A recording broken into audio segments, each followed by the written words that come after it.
Part 4 में हम देख चुके हैं घोस्ट हाउस में मिस्टर ली ने एक्सीडेंटली दानदान का हाथ पकड़ लिया था और ऐना को पता चल गया था कि दानदान ही उसकी बेटी है। आगे हम देखेंगे। आई सजेस्ट आप पार्ट 5 से पहले पार्ट 4 भी देख लीजिए, जिसका लिंक आपको ऊपर आई बटन पर मिल जाएगा। अगर आपको मेरी वीडियोस अच्छी लगती है तो लाइक और शेयर करना और हाँ कमेंट कर ज़रूर बताना और ऐसी ही नई नई लेटेस्ट वीडियोस देखने के लिए हमारे चैनल को सब्सक्राइब भी कर देना। पार्ट 5 में हम देखते हैं दानदान एकदम ही हाथ छुड़ा लेती है। मिस्टर ली कहता है गलती से हो गया, मुझे लगा मैंने जेनी का हाथ पकड़ा, जेनी को डर लगता है, पर तुम्हारा हाथ कैसे निकला? वो कहती है नहीं नहीं मेरी गलती है, मैं इतना डर गई थी कि और मुझे लगा कि मैं जेनी का हाथ पकड़ रही हूँ, पर मुझे नहीं पता था ये तुम्हारा हाथ है। वो कहता है वैसे तुम्हारा हाथ पकड़ के कम डर लगता है। वो हैरान थी पर फिर हाँ करके जेनी को ढूंढने भाग जाती है। सब बच्चे सो गए थे तो वो कहता है तुम भी थक गई होगी तो सो जाओ, वैसे भी आज हम साथ में कितने खुश थे, तो अगली बार कहीं जाएंगे तो तुम भी साथ चलना। दानदान हाँ करती है तो कहता है सियोजंग को टेंशन हो रही थी कि कहीं तुम जॉब ना छोड़ दो, प्लीज ऐसा मत करना, बच्चे तुम्हें बहुत पसंद करने लगे हैं, प्लीज हमारे साथ ही रहना। ऐना दानदान को मिलने आती है बट देखती है कि दानदान कितनी मेहनत कर रही है तो रोती है, पर हैरान थी कि मिस्टर पाक और दानदान अनजान बनने का नाटक क्यों कर रहे हैं। और फिर गुस्से से भाग के जा मिस्टर पाक को कहती है तुम हमारी बेटी के साथ ऐसा कैसे कर सकते हो, वो बेचारी अकेली किसी अनजान के घर रह रही है, क्या तुमने मुझसे नफरत करके उसे भी छोड़ दिया? मिस्टर पाक कहता है तब तो तुमने दानदान को छोड़ा था, छोटे से बेबी को छोड़कर भाग गई, तो अब क्या कहने आई हो? और उनका गला घोट के जान से मारने लगे थे। बट ये ऐना का सपना निकलता है। इधर ये सब घर आते हैं तो मिस्टर ली को देख मेड को हंसी आ जाती है। सारा के पूछने पे वो बताता है कि हम सब एम्यूजमेंट पार्क गए थे। सियोजंग कहता है हमें वहाँ बहुत मजा आया, पर दानदान को उनके साथ देख सारा सैड होती है। दानदान सब बच्चों को सुलाने ले जाती है। सारा कॉफी देने के बहाने उससे पूछती है क्या दानदान सबको लेके गई थी, बट वो बताता है कि नहीं, दानदान सैड थी तो बच्चों ने उसे सरप्राइज देने का प्लान किया था। अब मुझे यकीन हो गया कि मिस दानदान ही बच्चों के लिए एकदम सही है। काफी रात हो गई थी तो वो सारा को घर जाने को कहता है। वो घर जाती हुई सीजोंग की फोटो का चुम्मा लेती है। मिस्टर ली अभी भी अम्यूजमेंट पार्क वाले फोटोज देख स्माइल कर रहा था, स्पेशली दानदान के। दानदान सोचती है मैं मिस्टर ली का हाथ कैसे पकड़ सकती हूँ, बिल्कुल पगलैटी हूँ। वैसे मिस्टर ली कितना क्यूट है। इधर देवम इतना सैड था कि ना बिस्तर से उठ रहा था और ना खा पी रहा था। उसकी मॉम उस पर चिल्लाती है, पहले कांड करता है और फिर नखरे दिखाता है। मिस्टर पाक बताते हैं कि उन्हें एक बहुत अच्छी जॉब मिली है तो मॉम खुश होती है, मीरीम भी खुश होती है, बट डैड तो कंस्ट्रक्शन साइट पे काम कर रहे हैं। सारा की मॉम को याद आता है कि बचपन में मिस वैंग की मॉम उसकी मॉम के पैसे लेके भाग गई थी, तो वो मिस वैंग के घर आती है। मिस वैंग डर रही थी कि कहीं वो उसे पहचान ना ले और मुँह छुपाती है, बट सारा की मॉम उसे पकड़ लेती है कि अरे हम तो फ्रेंड्स है ना। रियोन टल्ली पड़ी थी तो उसे याद आता है कि उसने पहले देवम को किस किया था, जबकि देवम तो उसे ब्रेकअप करके जॉब करने को बोल रहा था, यानी वो फ्रॉड नहीं है, वो उसे ट्रू लव करता है। तो अपनी मॉम को सब बताती है मैंने देवम को गलत समझा। ऐना मिस्टर ली की कंपनी की फैशन डिजाइनर है और वो उससे घर रहने को पूछती है। मिस्टर ली तो पहले ही यही चाहता था तो वो हाँ कर देता है। मिस वैंग मिस्टर ली से बहुत सारे पैसे मांगती है, ये बहाना बना के कि रियोन सैड है तो मैं उसे घुमाने लेके जाऊंगी, बट वो मना कर देता है क्योंकि मिस वैंग को ऑलरेडी बहुत सारी पॉकेट मनी मिलती है। मिस्टर ली ने ऐना को अपने घर रख लिया था तो मिस वैंग मुंह बनाती हैं। दानदान को देख ऐना की आंखों में आंसू आ गए थे कि दानदान को इस टाइम खुश रहने की बजाय वो इस पुअर लाइफस्टाइल के साथ किसी और के घर रह रही है और फिर उसके लिए कपड़े खरीदने लगी थी। पर मैं दानदान को कैसे दूंगी, क्या कहूंगी उससे? सारा मिस वैंग को बताती है कि मिस्टर ली ने ऐना को कार गिफ्ट दी है तो वो चिढ़ जाती है और मिस्टर ली से लड़ती है कि तुमने उस ऐना को घर रहने की इजाजत क्यों दी। वो कहता है ऐना मेरी आंटी है, अगर आपको इतनी प्रॉब्लम हो रही है तो तब तक आप रियोन के घर जा सकती हो। मिस वैंग गुस्से से जाने लगी थी तो सारा उन्हें रोकती है। वो रोने लगी थी कि मैं रियोन के घर कैसे जाऊंगी, तो सारा उन्हें अपने घर ले जाती है। सारा की मॉम ने इतना सारा खाना बनाया था तो वो रो पड़ती है और फिर टल्ली होकर से बताती है कि मिस्टर ली के डैड ने मुझे जीते जी कभी चमन्नी भी नहीं दी थी, मेरा बस चलता तो मैं उसकी लाश के भी टुकड़े कर देती। मिस्टर ली तो मुझे अपनी मॉम भी नहीं मानता, पर जब उसकी वाइफ जिंदा थी तो वो मेरे साथ बहुत अच्छा बिहेव करती थी। सारा की मॉम कहती है, अगर तू नई बहू ऐसे ढूंढ ले जो तेरी तरफ हो तो तेरी बची हुई लाइफ सेट हो जाएगी। सीजन जैनी के रूम में जाता है तो वो कहती है, तू फिर से बिना नॉक किए घुस आया, मेरे रूम में क्यों आया? वो कहता है, हाँ मैं भूल गया था, पर तेरे लिए गिफ्ट लेके आया हूँ। और उसे नकली सांप दिखा के डरा देता है तो जीप निकालता है। जेनी उसे पकड़ने भागती है, बट वो रूम में घुस के गेट बंद कर लेता है। जेनी कहती है, मैं बदला जरूर लूंगी। वो कहता है, मैं गेट ही नहीं खोलूंगा। तो जेनी गुस्से से वो सांप बाहर ही फेंक जाती है। बच्चों के चिल्लाने की आवाज सुन दानदन भाग के देखने चाहती है और मिस्टर ली भी पीछे ही था। सांप को देख दानदन चिल्लाती हुई मिस्टर ली की गोद में चढ़ जाती है। मिस्टर ली, यहाँ सांप है। वो उसे उठाए उठाए कहता है, सांप कहाँ है? मेट कहती है, ये तो बस टॉय सांप है। तब जाके उन दोनों को सांस में सांस आता है।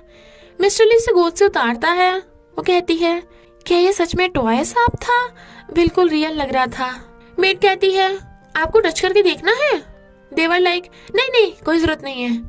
और बच्चों से पूछता है, ये किसका टॉय है? जेनी कहती है, सीजन का। सीजन कहता है, जेनी कुछ ज्यादा ही चिढ़ रही थी, इसलिए मैंने उसे मजा दिखाया। मिस्टर ली उसे डांटता है, पर सीजन कहता है, ये सांप कितना क्यूट है, क्या मैं इसे रख लूं? मिस्टर ली उसे रोक देता है क्योंकि दानदन इसे डरती है और बाहर फेंकने को बोल देता है। पर दोनों एक दूसरे को देख रहे थे। एना सबके लिए गिफ्ट लेके आई थी, यहाँ तक कि एम्प्लॉयज के लिए भी, जो सबको बहुत पसंद आते हैं। सीओचन कहता है, मेरे शूज तो बहुत मस्त हैं। एना दानदन को ड्रेस गिफ्ट देती है। सीओचन कहता है, ये तो बिल्कुल प्रिंसेस की ड्रेस लग रही है। सबके कहने पे दानदन वो ड्रेस पहने तो चली जाती है, पर सोचती है, ये इतनी ब्रांडेड और महंगी है, क्या मुझे इसे लेना चाहिए?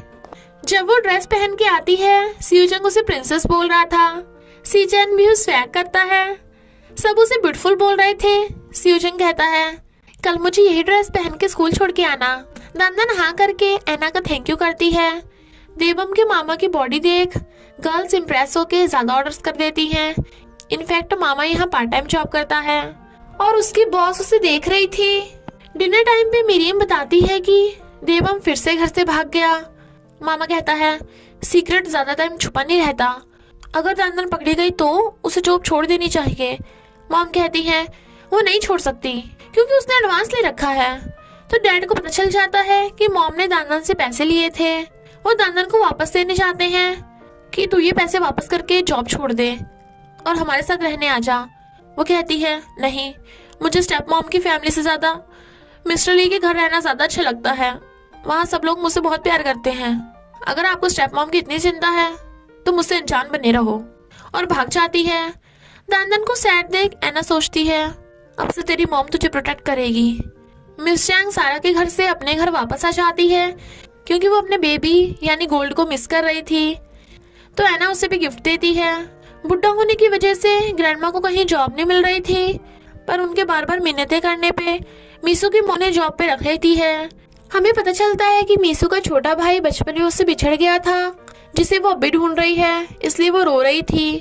तभी उसे उसके बेटे जूनो का फोन आता है कि मैं इस वीकेंड घर आ रहा हूँ, तो वो बड़ा खुश होती है। डैड कंस्ट्रक्शन साइट पर काम करते हुए ऊपर से गिर जाते हैं। इधर दानदन सीओजन को सुला रही थी, तभी उसे हॉस्पिटल से फोन आता है तो वो भागती है। सब रोते हैं कि डैड उन्हें बिना बताए कंस्ट्रक्शन साइट पे काम कर रहे थे। दानदन स्टेप मॉम को हक कर लेती है। डॉक्टर बताते हैं कि मिस्टर पार्क की सर्जरी हो गई, पर वो अभी तक होश में नहीं आए। तो दानदन रोती है, उसने डैड से लड़ाई की थी तो सॉरी बोलती है, प्लीज उठ जाओ। देवम बताता है कि डैड को होश आ गया। वो रोती हुई सॉरी बोलती है और भाग के मिस्टर ली के घर आती है। वो पूछता है, तुम इतनी रात में कहाँ गई थी? वो पहले तो फ्रेंड का हॉस्पिटल में होने का बहाना मारती है, बट फिर मिस्टर ली को बता देती है कि सॉरी, मैंने तुमसे झूठ बोला, मेरे फ्रेंड का नहीं, मेरे डैड का एक्सीडेंट हुआ है। मेरे डैड मिस्टर पार्क हैं। मिस्टर ली कहता है, जिस ड्राइवर को मैंने फायर किया वो तुम्हारे डैड हैं और वो सब लोग तुम्हारी फैमिली? वो कहती है, हाँ, भले तुम्हें ये बहाना लगे, पर मैं तुम्हें पहले बता देना चाहती थी, पर मुझ में हिम्मत नहीं थी। बच्चे और सब लोग इतने अच्छे हैं कि मैं तुम्हें छोड़ के नहीं जाना चाहती थी। मिस्टर ली कहता है, यानी तुमने हम सबको बुद्धू बनाया? स्टार्टिंग से ही तुम्हारा यही प्लान था? वो कहती है, ऐसा कुछ भी नहीं है, मुझे तो पता भी नहीं था कि हम दोनों की सेम जगह जॉब लग जाएगी। ये सिर्फ कोइंसिडेंस है। मिस्टर ली उसे झूठा समझ के घर से जाने को बोल देता है। एना जो ये सब सुन रही थी रोती है। दान रोती हुई जाने लगी थी। वो कहता है रुको, अभी नहीं, जब कल बच्चे स्कूल चले जाएंगे तब तुम चुपके से चली जाना। एना मिस्टर ली को कहती है दान ने तुम्हें खुद सच बताया है और बच्चे भी उससे कितना अटैच्ड है, क्या तुम सच में उसे फायर करोगे? वो कहता है मैं नहीं चाहता एक फ्रॉड की फैमिली से होकर वो मेरे बच्चों के करीब रहे। नेक्स्ट डे दान स्कूल जाने से पहले सियोजोंग को गेम खेलने को लिए हाँ कर देती है। वो कहता है आज ऐसा क्या है, मेरा तो बर्थडे भी नहीं है, तुमने हाँ कैसे कर दी? और गेम खेलता है।